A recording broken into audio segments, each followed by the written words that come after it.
What's going on, guys? And I came across this the other day. Now, you know that chick, that Sheldon's, Amy Farrah Fowler, Sheldon's girlfriend in Big Bang Theory?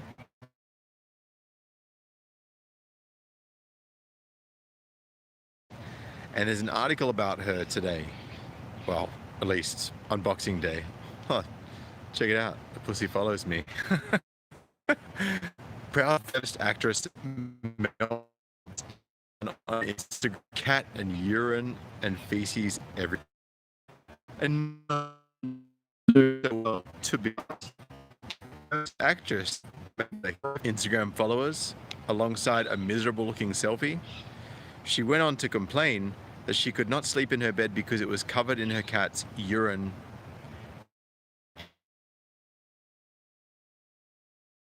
Being old, make jokes about feminists being old and lonely and having cats and cat piss everywhere. That's literally exactly what's happening to her.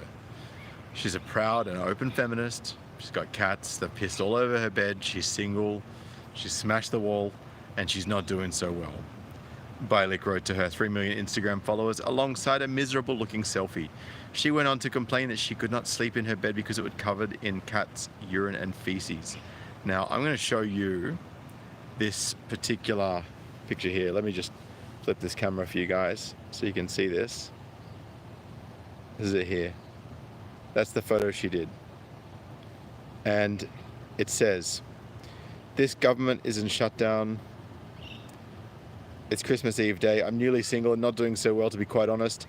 But the most pressing issue right now is that my cats, after 2 years together, have started a dominance war." Oh, geez. Well, feminists are very familiar with dominance wars because that's all they wage. That involves urine and feces. Long story short, my bed is not able to be slept in, and I'm sleeping on my couch. Just keeping you updated as to my life here. Happy Erev, Christmas. Okay. So this is basically, and I can't tell you the amount of simps and white knights. I've put the link to this article in the description below, so if you want to go check out that Instagram post, you can. It's very, very funny. The post was liked nearly 175,000 times and picked up by liberal and conservative media alike. Bialik, the 43-year-old Big Bang Theory actress and former Blossom star, revealed in her blog last week that the holidays have been a struggle after the recent demise of her 5-year relationship, which she all but acknowledged had been her boyfriend's doing. So she's blaming the boyfriend, of course. And look, you know, it sucks that you're breaking up your relationship after 5 years. It's not fun, you know, like, I don't wish that on anyone. But, like, it's a two-way street, you know what I mean? If things aren't working, it's not just because it's one-sided most of the time. Not after 5 years. I'm just saying. If there ever was a story that should have ended not like this, I feel this might be it. But he has his own will, and as much as I wish I could control his will, I cannot. And so here we are. So she's saying, I wish I could control him, but I can't. And therefore I'm signal because I tried to control him and I couldn't. Right? Just, I mean, read between the lines there and you'll see what went down. There is rarely good timing for a breakup, but most certainly the worst time is now. In case he's reading this, I'm just meh with this timing, because say what you will, the holidays are not a time to be recently broken up. So basically, you're an asshole for breaking up with him. You're an asshole for breaking up with me during the holiday season because I don't like being single in the holidays, is what she's saying. In another blog post weeks earlier, Bialik had hinted that her life was less than ideal. She recounted spending Thanksgiving with her ex-husband Michael Stone and his girlfriend. The girlfriend's children were also there along with Bialik and Stone's, she said, insisting it was an enjoyable evening. Wait. Don't tell me that her ex-husband got the kids? And we know how gynocentric the family courts are, so what does that tell you about her mothering? I mean, look, I might be wrong, but I'm just saying, where there's smoke, there's usually fire. Look, let's leave that one as it is. I don't want to speculate down a long path, you know, when I don't know the facts, but we'll go on the next part of this article. Bialik's plight reflects a duality that she had long embodied, the longing for tradition in a ruthlessly forward-looking society. And this is just it. Traditionalism has gone out the window because of feminism, to which you subscribed, ma'am. And now you're complaining that traditionalism is dead? I mean, you kind of fucked it for yourself by following that particular track. By the way, good to see you, Red Pill Mindframe. If you haven't checked out Red Pill Mindframe, go check out his channel. Great content producer. Appreciate you, brother. On one hand, Bialik is an observant Jew who respects tradition. The daughter of immigrant parents, she told Women's Magazine's fucking hell, Bust in 2014, that growing up, her mother taught her cooking, cleaning, sewing, and keeping house. I'm glad I was raised with a love and appreciation for the things that I can do with my hands that are distinctly female in my culture, she continued. Should it only be like that? Should there only be a way for women to break out? Should there not be a way for women to break out? Of course not, but for my family, those things were able to exist side by side. After getting married in her 20s, Bialik wrote a book on her preferred hyper-attentive mothering style, 2 children's books, and a vegan cookbook. Oh, for fuck's sake. She's often touted the virtues of dressing modestly. So at least there's something good going on there.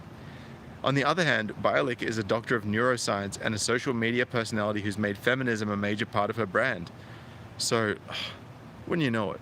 Someone with a PhD who's also a feminist and who's made feminism a major part of their brand and identity. But she also believes in traditionalism. I'm sorry, ma'am.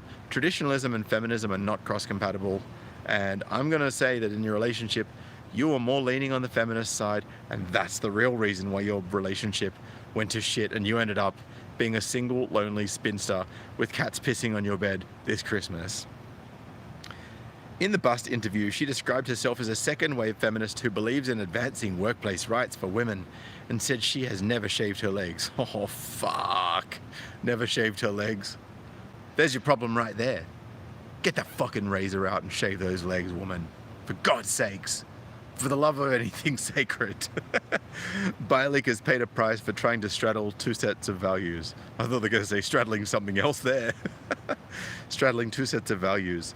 Last October, she wrote a New York Times op-ed saying she was a proud feminist, but suggesting that women could protect themselves from sexual assault by dressing and acting modestly. Oh, that wouldn't have earned her much favor in the feminist world. Although she had mooted similar ideas before, she quickly apologized amid fierce backlash from fellow feminists. Of course you apologize. Of course you kowtowed.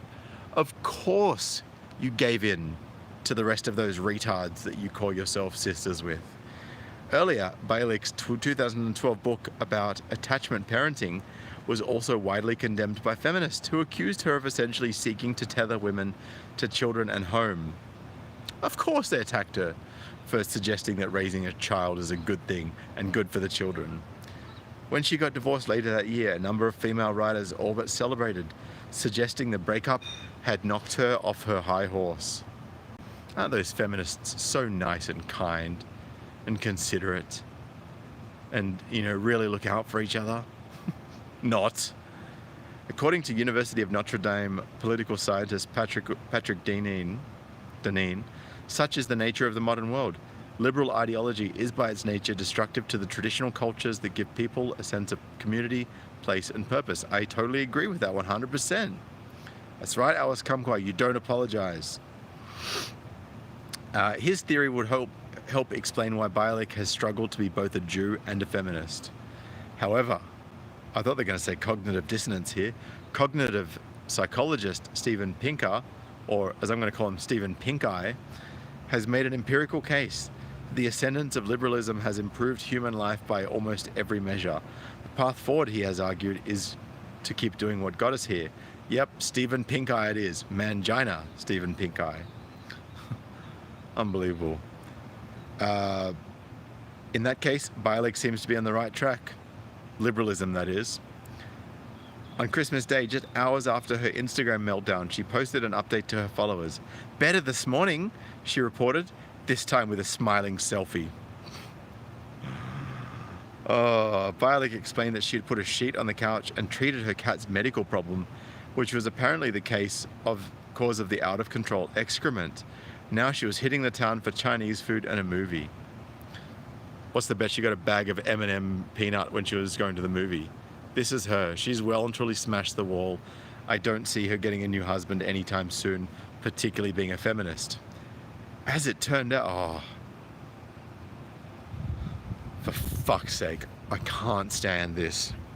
As it turned out, her problems were nothing an empowered spending spree couldn't solve.